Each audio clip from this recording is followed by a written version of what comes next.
আল্লাহ রাব্বুল আলামিন বলেন, ইয়া আইয়ুহাল্লাযীনা আমানু কুতিবা আলাইকুমুস সিয়ামু কামা কুতিবা আলাল্লাযীনা মিন ক্বাবলিকুম লাআল্লাকুম তাত্তাকুন।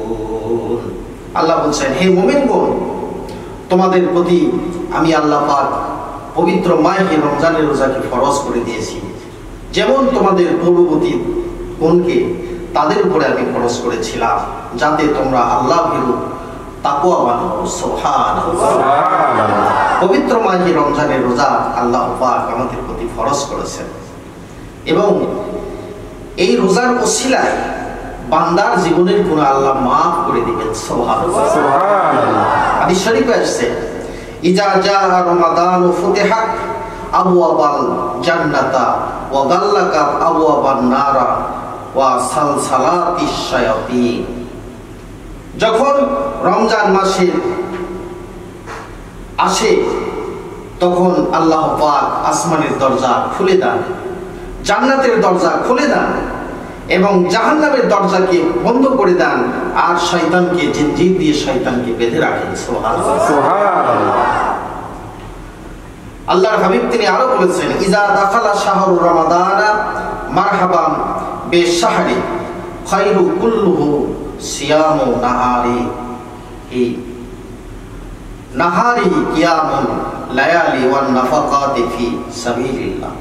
যখন রমজান মাস আগমন করে তখন খুশি ও সচ্ছলতার সঙ্গে আগমন করে, তা সর্বদাই পূর্ণ, কারণ রাতে হলো কিয়াম অর্থাৎ তারাবির নামাজ, দিভাগে হলো রোজা, আর এ মাসে ভরণ পোষণ ইত্যাদির জন্য যত রকমের খরচ, যত ব্যয়বহুল খরচ করেন না কেন আল্লাহ পাক তার কোনো হিসাব নেবেন না। সুবহানাল্লাহ।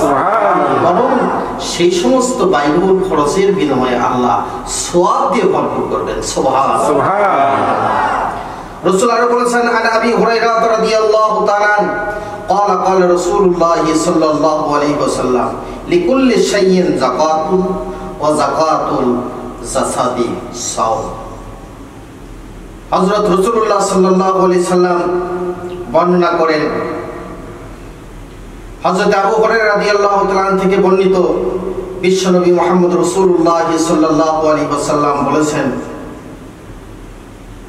প্রত্যেক বস্তুর যাকাত আছে, আর শরীরের যাকাত হচ্ছে রোজা। সুবহানাল্লাহ। সুবহানাল্লাহ। আমার বন্ধুরা, আমার পবিত্র মাহে রমজান, এই রমজানুল মুবারক 12টি মাসের মধ্যে শ্রেষ্ঠ, ফজিলতপূর্ণ, রহমতের মাস, মাগফিরাতের মাস, গুনাহ মাফের মাস। সুবহানাল্লাহ। সুবহানাল্লাহ। আমার ভাইরা, আমার বন্ধুগণ, এই রোজার ওসিলায় জীবনের গুনাহ আল্লাহ মাফ করবেন, তাকওয়াবান করবেন, আল্লাহ ওয়ালা করবেন। রোজার কারণে কবরের গুনাহ মাফ হয়ে যাবে। হাসরের ময়দানে আল্লাহ রাব্বুল আলামিন রোজার ওসিলায় জান্নাতে পাঠিয়ে দিবেন। সুবহানাল্লাহ। সুবহানাল্লাহ। সেই রোজা আসলে আমাদের গ্যাস্ট্রিক আলসার শুরু হয়, ঠিক কিনা বলেন? আমাদের গ্যাস্ট্রিক আলসার শুরু হয়, পেটের ব্যথা শুরু হয়, পিন হয়, রোজা থাকতে পারি না। আহা, যে ফরজ রোজা আল্লাহ ফরজ করেছেন আমাদের প্রতি, যে রোজার প্রতিদান ফজিলত এত বেশি যে আল্লাহ পাক বলছেন, রোজাদার যখন রোজা রাখে আমার উদ্দেশ্যে, একমাত্র আমার উদ্দেশ্যে যখন রোজা রাখি, এর প্রতিদান আমি আল্লাহ নিজ স্বহস্তে আমার বান্দাকে দেব। সুবহানাল্লাহ। পবিত্র মাহে রমজান, রমজানুল মুবারক শ্রেষ্ঠ মাস কিসের জন্য করে হলো? এই মাসে আল্লাহ পাক কোরআনে কারীমকে নাজিল করেছিলেন, তাই এই মাসকে কোরআন নাজিলের মাসও বলা হয়। আল্লাহ রাব্বুল আলামিন বলেন, ইন্না আনজালনাহু ফি লাইলাতুল কদর।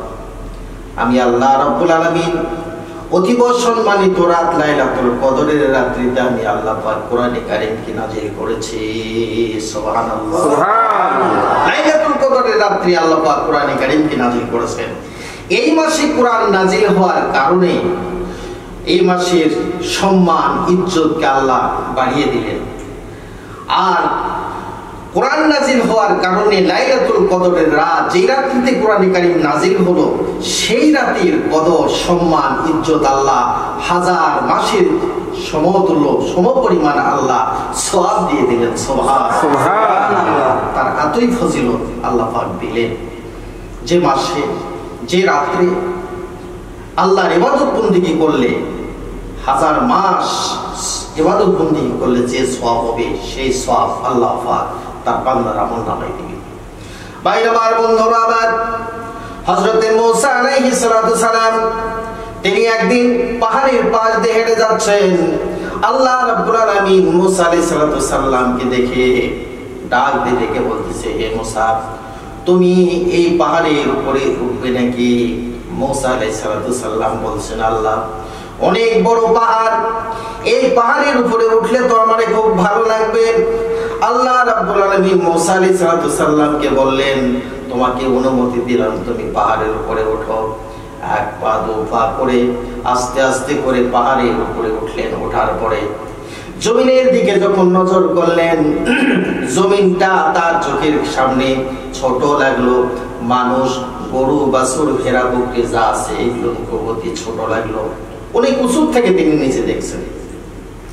এই দেখার পরে আল্লাহ পাকের দরবারে সিজদায় পড়ে তিনি কাঁদতে লাগলেন আর বললেন, আল্লাহ, তুমি রহমান, তুমি রহিম, এত বড় পাহাড়কে তুমি তৈরি করেছো।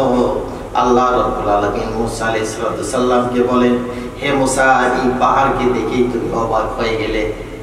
তোমার সামনে যে পাথর আছে, এই পাথরের উপরে তোমার লাঠি দ্বারা প্রহার করো।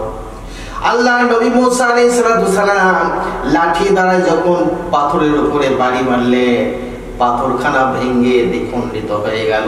আর পাথরের ভিতর থেকে সুন্দর একজন বয়োজ্যেষ্ঠ মানুষ হাতে তাসবিহ নিয়ে বের হলেন। সুবহানাল্লাহ, সুবহানাল্লাহ। আল্লাহর পয়গম্বর মূসা আলাইহিস সালাম এই আগন্তুক ব্যক্তি পাথরের ভিতর থেকে বের হওয়া দেখে তিনি অবাক হলেন, আল্লাহর প্রশংসা করতে লাগলেন। আল্লাহ পাক মূসা আলাইহিস সালামের হালত তিনি দেখছেন। মূসা আলাইহিস সালামকে আল্লাহ ডেকে বলে, তুমি ওই বয়োজ্যেষ্ঠ মানুষকে জিজ্ঞাসা করো। আল্লাহর নবী মূসা আলাইহিস সালাম এইবার এই বয়োজ্যেষ্ঠ মানুষকে জিজ্ঞাসা করতেছেন, ও হে আল্লাহর বান্দা, আপনি কতদিন থেকে এই পাথরের ভিতরে আছেন? আল্লাহ পাকের বান্দা এখন জবাব দিচ্ছে, ও আল্লাহর নবী, এক নয়, দুই নয়, 500 বছর হয়ে গেল আমি এই পাথরের ভিতরে ছিলাম। জোরে কোন সুবহানাল্লাহ। আল্লাহর পয়গম্বর মূসা আলাইহিস সালাম বললেন, আপনি পাথরের ভিতরে থেকে সেখানে কি খেয়েছেন?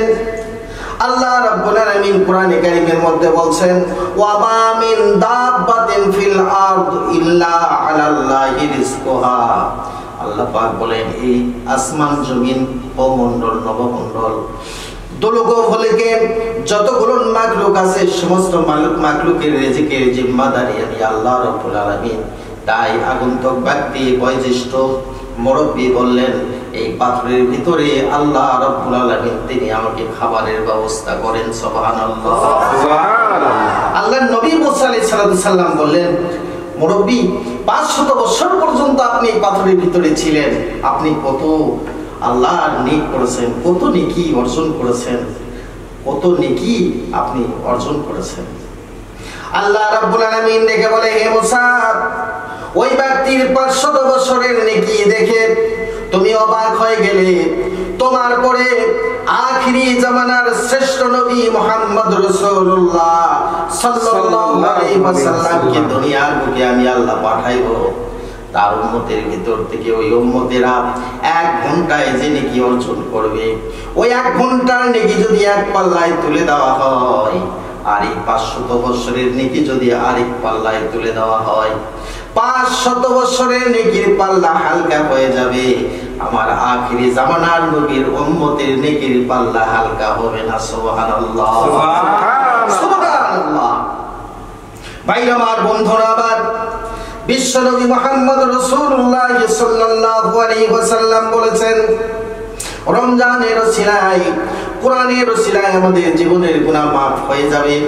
কবরে যখন মানুষ চলে যাবে, এই রোজা তখন কবরে গিয়ে আল্লাহ পাকের ফেরেশতাকে ডেকে বলবেন, হে আল্লাহ পাকের ফেরেশতা, আল্লাহর বান্দাকে কোনো প্রশ্ন করতে হবে না, আমরা সব কিছু প্রশ্নের জবাব দিয়ে দিব, উত্তর দিয়ে দিব। আল্লাহর ফেরেশতা তখন ডেকে বলবে, তুমি কে? বলে, আমি গোলাম আল্লাহ পাকের পবিত্র মাহে রমজানের 30টি রোজা। সুবহানাল্লাহ, সুবহানাল্লাহ। রোজা তখন কথা বলতে পারবেন, আল্লাহ পাক সেই পাওয়ার রোজাকে দিবেন। বাম দিক থেকে একজন ডেকে বলবে, হে আল্লাহর বান্দা, রোজাদারকে তুমি বিরক্ত করো না, আল্লাহ পাকের এই বান্দাকে কোনো প্রশ্ন করার দরকার নাই, আমরা যত প্রশ্নের উত্তর দিতে হয় সব দিয়ে দিব। আল্লাহ পাকের ফেরেশতা বলবেন, তুমি কে, তোমার পরিচয় কি? বলে, আমি গোলাম আল্লাহ পাকের 30 পারা কোরআনের পারা। সুবহানাল্লাহ, সুবহানাল্লাহ। ডান দিকে রোজা, বাম দিকে পবিত্র কোরআনে কারীম কবরের ভিতরে আমাদের জন্য করে সুপারিশ করবেন। সুবহানাল্লাহ, সুবহানাল্লাহ। ভাইরা আমার, বন্ধুরা আমার, সেই জন্য আপনারা রোজা রাখবেন পবিত্র মাহে রমজানে। রাসূলুল্লাহ সাল্লাল্লাহু আলাইহি সাল্লাম বলেছেন, বুখারী শরীফে লেখা আছে, রমজান মোবারকে 3 শ্রেণীর ব্যক্তি ধ্বংস হয়ে যাবে। যে ব্যক্তি রমজানের রোজ চাঁদ দেখার পরে রোজা রাখলো না, যে ব্যক্তি বৃদ্ধ বয়স মা বাবাকে দেখলো না, আর যে ব্যক্তি নবীর নাম শোনার পরেও দরুদ পড়লো না। কাজেই আমরা আল্লাহ পাকের বিধান ফরজে আইন রোজা, এই রোজা আমরা রাখি।